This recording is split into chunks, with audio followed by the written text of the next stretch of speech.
আছে। ইতিমধ্যেও এক্সট্রা আপনারা শুনেছেন আমাদের তারেক রহমান সাহেব, জননেতা তারেক রহমান সাহেব, তিনি কিন্তু ইমাম এবং মুয়াজ্জিনদের সম্মানী ভাতা ঘোষণা করেছেন। এই জন্য কত বড় মঙ্গলজনক 17 লক্ষ মসজিদের যিনি ইমাম এবং মুয়াজ্জিনের বেতনের ঘোষণা করেছেন, সম্মানী ভাতা ঘোষণা করেছেন। আমরা সেটি সচেতনতামূলক আমরা লিফলেট বিতরণ করছি। ধন্যবাদ।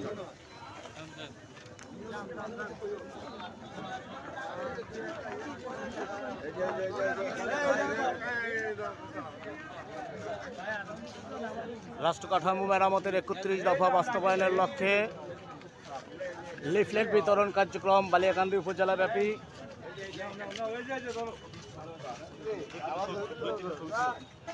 লিফলেট বিতরণ করছেন বালিয়াকান্দি উপজেলা বিএনপির সংগ্রামী সভাপতি জনাব গোলাম শওকত সিরাজ সাহেব।